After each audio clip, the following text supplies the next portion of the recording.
ಇಲಿಗಳೆಲ್ಲ ಗಣೇಶ ಹಬ್ಬದಂದು ಒಂದೆಡೆ ಸೇರಿ ನಾವೆಲ್ಲ ಒಗ್ಗಟ್ಟಾಗಿ ಒಂದು ಸಂಘ ಸ್ಥಾಪಿಸಬೇಕು ಅನ್ನುವ ಉದ್ದೇಶದಿಂದ ಒಂದು ಹಿರಿಯ ಇಲಿಯು ಹೀಗೆ ಹೇಳಿತು.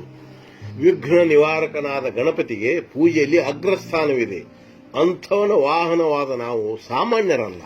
ಒಗ್ಗಟ್ಟಿಲ್ಲದೆ ನಮಗೆ ಒದ್ದಾಡುವ ಪ್ರಸಂಗ ಬಂದಿದೆ. ಬಲೆಗೆ ಬಿದ್ದ ಹುಲಿಯನ್ನೇ ಅದಕ್ಕೆ ಸುತ್ತಿರುವ ಬಲಿಯನ್ನು ಕಡಿದು ಅದನ್ನು ರಕ್ಷಿಸಿದ ಇತಿಹಾಸ ನಮಗಿದೆ. ಮಹಾಪರ್ವತವನ್ನೇ ಹೊರೆದು ದಿನ ಮಾಡಿ ಅದರಲ್ಲಿ ವಾಸಿಸುವ ಸಾಮರ್ಥ್ಯವೂ ನಮಗಿದೆ. ನಾವೇನು ಸಾಮಾನ್ಯರಲ್ಲ.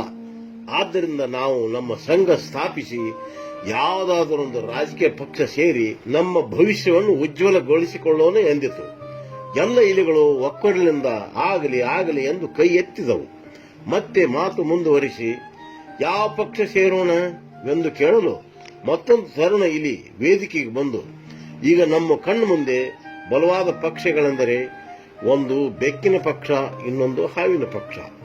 ಎರಡರಲ್ಲಿ ನಾವು ಬೆಕ್ಕಿನ ಪಕ್ಷ ಸೇರೋಣ. ಯಾಕಂದರೆ ಕಡುವೈರಿ ಆದರೂ ಸಹಿತ ಅದರ ಪಕ್ಷಕ್ಕೆ ಬೆಂಬಲ ಕೊಡುವುದರಿಂದ ನಮಗೇನು ಮಾಡಲಾರದೆಂಬ ಭರವಸೆ ನನಗಿದೆ. ಇನ್ನೊಂದು ತರುಣ ಇಲಿ ವೇದಿಕೆಗೆ ಬಂದು, ನಿನ್ನ ಮಾತಿಗೆ ನನ್ನ ಒಪ್ಪಿಗೆಯಲ್ಲ. ಬಾಳವಾದರೆ ನಿನಗೇನು ಮಾಡಲಿಕ್ಕಿಲ್ಲ, ಉಳಿದ ನಮ್ಮನ್ನೆಲ್ಲ ಬಿಡುವುದು ಎಂಬ ಭರವಸೆ ನನಗಿಲ್ಲ. ನೀನು ಬೆಕ್ಕಿನ ಜೊತೆ ಒಳ ಒಪ್ಪಂದ ಮಾಡಿಕೊಂಡು ಬಂದಂತೆ ತೋರುತ್ತದೆ ಎಂದು ಹೀಗೆ ಹೇಳಲು ಇನ್ನರ್ಥ ಇಲಿಗಳು ಹೌದೌದೆಂದು ನುಡಿದು ಮತ್ತಾವ ಪಕ್ಷ ಸೇರಬೇಕು ನೀನೇ ಹೇಳು ಅಂದವು. ಆಗ ಅದು ನಾವು ಹಾವಿನ ಪಕ್ಷವನ್ನೇ ಸೇರೋಣವೆಂದು ಹೇಳಲು ಒಂದು ಗುಂಪು ಬೆಕ್ಕಿನ ಪಕ್ಷ ಸೇರಿತು, ಇನ್ನೊಂದು ಗುಂಪು ಹಾವಿನ ಪಕ್ಷ ಸೇರಿತು. ಪಾಪ ಬೆಕ್ಕು ಸಹಿತ ತನ್ನ ಪಕ್ಷದಲ್ಲಿರುವ ಇಲಿಗಳಿಗೆ ಅವುಗಳನ್ನು ತಿನ್ನದೆ ನಿಯತ್ತಿನಿಂದ ನಡೆದುಕೊಂಡಿತು. ಹಾವು ಕೂಡ ತನ್ನ ಪಕ್ಷದ ಇಲಿಗಳನ್ನು ನುಂಗದೆ ತನ್ನ ನಿಯತ್ತನ್ನು ಸಾಬೀತುಪಡಿಸಿತು. ಆದರೆ ಬೆಕ್ಕು ಮತ್ತು ಹಾವು ಎರಡೂ ಒಂದೆಡೆ ಸೇರಿ ಒಳ ಒಪ್ಪಂದ ಮಾಡಿಕೊಂಡಿದ್ದವು. ಏನೆಂದರೆ, ಬೆಕ್ಕು ಹಾವಿಗೆ ಹೇಳಿತು, ನನ್ನ ಪಕ್ಷದ ಇಲಿಗಳಿಗೆ ನಾನು ನಿಯತ್ತಿನಿಂದಲೇ ಇರುತ್ತೇನೆ, ನೀನು ನಿನ್ನ ಪಕ್ಷದ ಇಲಿಗಳಿಗೆ ನೀನು ನಿಯತ್ತಿನಿಂದಿರು. ಹಾವು ಕೇಳಿತು, ಹೀಗಾದರೆ ನಾವು ಬದುಕುವುದು ಹೇಗೆ? ಬೆಕ್ಕು ನಗುತ್ತಾ ಹೇಳಿತು, ನೀನು ನಮ್ಮ ಪಕ್ಷದ ಇಲಿಗಳನ್ನು ನುಂಗು, ನಾನು ನಿನ್ನನ್ನು ಬೈದಂತೆ ಮಾಡುವೆ. ನಾನು ನಿನ್ನ ಪಕ್ಷದ ಇಲಿಗಳನ್ನು ತಿನ್ನುತ್ತೇನೆ, ನೀನು ನನ್ನನ್ನೇ ಬೈದಂತೆ ಮಾಡು. ಈ ವಿಷಯ ಬಹಳ ಗುಟ್ಟಾಗಿರಲಿ, ಬಹಿರಂಗವಾಗಿ ಬಡಿದಾಡದಂತೆ ಮಾಡೋಣ, ಒಳಗೆ ಮಾತ್ರ ಒಂದಾಗಿರೋಣ. ಹೀಗಾಗಿ ಬೆಕ್ಕಿನ ಪಕ್ಷದ ಇಲಿಗಳನ್ನು ಹಾವು ನುಂಗಲು ಬೆಕ್ಕು ರೇಗಾಡುತ್ತಿತ್ತು. ಹಾವಿನ ಪಕ್ಷದ ಇಲಿಗಳನ್ನು ಬೆಕ್ಕು ತಿಂದಾಗ ಹಾವು ರೇಗಾಡುತ್ತಿತ್ತು. ಹಾವು ಮತ್ತು ಬೆಕ್ಕು ದಷ್ಟಪುಷ್ಟವಾಗಿ ಆರಾಮಾಗಿ ಬದುಕತೊಡಗಿದವು. ಎರಡು ಪಕ್ಷದ ಇಲಿಗಳು ಮಾತ್ರ ಬಡಿದಾಡುತ್ತಲೇ ಇದ್ದವು. ಇಂದು ನಮ್ಮ ದೇಶದಲ್ಲಿ ದಲಿತರು ಮತ್ತು ಹಿಂದುಳಿದವರ ಪಾಡು ಹೀಗೆ. ಯಾರಿಂದಲೂ ಇವರು ಎಂದಿಗೂ ಮುಂದೆ ಬರಲು ಸಾಧ್ಯವೇ ಇಲ್ಲ. ಯಾರೇ ಆಗಲಿ ತಮ್ಮ ಸ್ವಶಕ್ತಿಯಿಂದ ಮುಂದೆ ಬರಬೇಕೇ ವಿನಃ ಒಬ್ಬರನ್ನು ನಂಬಿದರೆ ಹಾವು ಮತ್ತು ಬೆಕ್ಕನ್ನು ನಂಬಿದ ಇಲಿಗಳ ಪರಿಸ್ಥಿತಿ ಅಂತಾಗಬಹುದು. 12ನೇ ಶತಮಾನದಲ್ಲಿ ದಲಿತರಿಗಾಗಿ ಬಸವಣ್ಣನವರು ಪಟ್ಟ ಶ್ರಮ ಅಷ್ಟಿಷ್ಟಲ್ಲ. 900 ವರ್ಷ ಗತಿಸಿದರೂ ಅಂಬೇಡ್ಕರ್ ಅವರನ್ನು ಬಿಟ್ಟರೆ ಇನ್ನೊಬ್ಬರು ಆ ಮಟ್ಟಕ್ಕೆ ಬೆಳೆಯಲೇ ಇಲ್ಲ. ಸ್ವಯಂ ಪ್ರೇರಣೆಯಿಂದ ಅಂಬೇಡ್ಕರ್ ಮುಂದೆ ಬಂದದ್ದು ಸಣ್ಣ ಕೆಲಸವೇನಲ್ಲ. ಅಂಬೇಡ್ಕರ್ ನಮ್ಮವರೆಂದು ಹೇಳುವುದು ತಪ್ಪಲ್ಲ. ಇಷ್ಟರಿಂದಲೇ ನಿಮ್ಮ ಉದ್ಧಾರ ಸಾಧ್ಯವಿಲ್ಲ. ಅಂಬೇಡ್ಕರ್ ಅಂತೆ ನೀವಾಗಬೇಕಲ್ಲ. ಮೂಢ ನಂಬಿಕೆ ಎನ್ನುವ ಮುಳ್ಳುಗಳನ್ನು ದಾಟಿ ಸರಸ್ವತಿ ಪುತ್ರರಾಗಿ ಹೆಬ್ಬುಲಿಯಾಗಿ ಬೆಳೆದು ಭಾರತದ ಸಂವಿಧಾನವನ್ನು ಸೃಷ್ಟಿಸಿರುವುದು ಸಣ್ಣ ಮಾತಲ್ಲ. ದೇವರ ಹೆಸರಿನಲ್ಲಿ ನಡೆಯುವ ನಿಮ್ಮ ಶೋಷಣೆ ಇಂದಿಗೂ ನಿಂತಲ್ಲ. ದೇವರ ಹೆಸರಿನಲ್ಲಿ ದೇವದಾಸೆಯನ್ನಾಗಿ ನಾರಿಯರನ್ನು ನರಕಕ್ಕೆ ತಳ್ಳುವರು.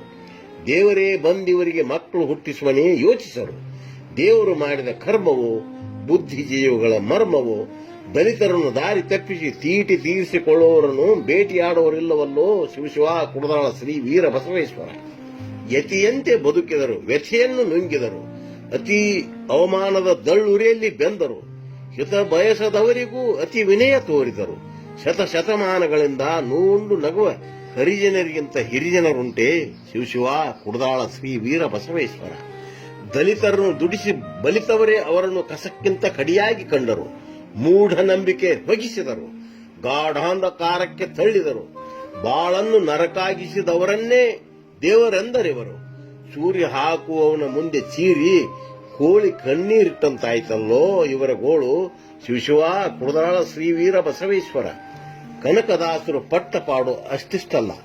ಕೃಷ್ಣನ ದರ್ಶನಕ್ಕೆ ಗುಡಿಯೊಳಗೆ ಬಿಡದೆ ನಾನಾ ರೀತಿ ಹಿಂಸೆ ಕೊಟ್ಟರು. ಕನಕದಾಸರ ಭಕ್ತಿಗೆ ಮೆಚ್ಚಿ ಶ್ರೀಕೃಷ್ಣನೇ ಇವರೆಡೆಗೆ ತಿರುಗಿದ. ಈ ಸಂದರ್ಭದಲ್ಲಿ ನಮ್ಮ ಧೀಮಂತ ಕವಿಗಳಾದ ಚಂಪಾವರ ಚುಟುಕೊಂದನ್ನು ಇಲ್ಲಿ ಹೇಳಲೇಬೇಕು. ಕನಕದಾಸರ ಹಾಡಿಗೆ ಗೋಡಿ ಬಿರಿದು ಬಿದ್ದಿತೊಂದು ಕಿಂಡಿ. ಕನಕದಾಸರ ಹಾಡಿಗೆ ಗೋಡಿ ಬಿರಿದು ಬಿದ್ದಿತೊಂದು ಕಿಂಡಿ. ಮುಂಜಾನೆ ಪೂಜೆ ಮಾಡಲು ಬಂದ ಬ್ರಾಹ್ಮಣರಿಗೆ ಕಂಡಿತು ಬಾಲಕೃಷ್ಣನ ಕುಂಡಿ. ಮುಂಜಾನೆ ಪೂಜೆ ಮಾಡಲು ಬಂದ ಬ್ರಾಹ್ಮಣರಿಗೆ ಕಂಡಿತು ಬಾಲಕೃಷ್ಣನ ಕುಂಡಿ. ಮುಂದೆ ಬರುವ ತಾಕತ್ತು ನಿಮ್ಮಲ್ಲಿದ್ದರೆ ಯಾರಿಂದಲೂ ನಿಮ್ಮನ್ನು ಹಿಂದೆ ಸರಿಸಲು ಸಾಧ್ಯವಿಲ್ಲ. ಮೂಢ ನಂಬಿಕೆಗಳನ್ನು ಕೈಬಿಡದಿದ್ದರೆ ಏನು ಓದಿದರೂ ನೀವು ಮುಂದೆ ಬರಲು ಸಾಧ್ಯವಿಲ್ಲ.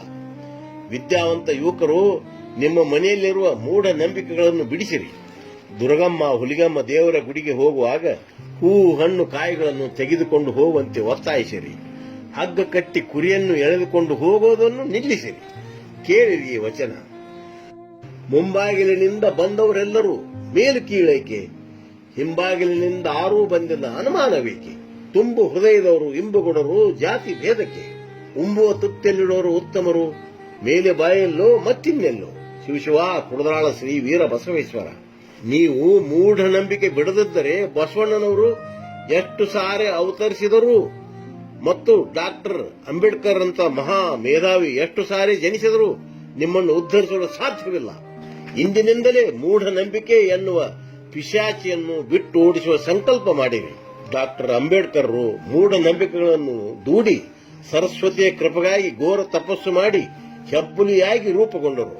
ಅದಕ್ಕಾಗಿ ನೀವು ಎಷ್ಟೇ ಜಾಣರಾದರೂ ಎಂತಹ ಈಜುಗಾರರಾದರೂ ನೀವು ಕಾಲಿಗೆ ಕಟ್ಟಿಕೊಂಡಿರುವ ಮೂಢನಂಬಿಕೆ ಎಂಬ ಕಲ್ಲನ್ನು ಕಳಚಿ ಬೀಸಾಕದಿದ್ದರೆ ದಡ ಸೇರುವುದು ದುರ್ಲಭ. ನಿಮ್ಮಲ್ಲಿರುವ ಮೂಢನಂಬಿಕೆಗಳನ್ನು ಬಿಟ್ಟೋಡಿಸದಿದ್ದರೆ ನೀವು ಹುಲಿಯಾಗಿ ಪರಿವರ್ತನೆಗೊಳ್ಳುವುದು ಅಸಾಧ್ಯ. ಯೋಚಿಸಿ, ಹುಲಿಯಾಗಿರೋ ಅಥವಾ ಇಲಿಯಾಗಿ ಜೀವನ ಕಳೆಯುವಿರೋ ಗೊತ್ತಿರಲಿ. ನಿಮ್ಮಲ್ಲಿರುವ ಮೂಢನಂಬಿಕೆಗಳೇ ನಿಮ್ಮನ್ನು ನುಂಗುವ ಹಾವು ಬೆಕ್ಕುಗಳಾಗಿವೆ. ನಿಮ್ಮ ಉದ್ಧಾರ ನಿಮ್ಮಿಂದಲೇ ಸಾಧ್ಯ.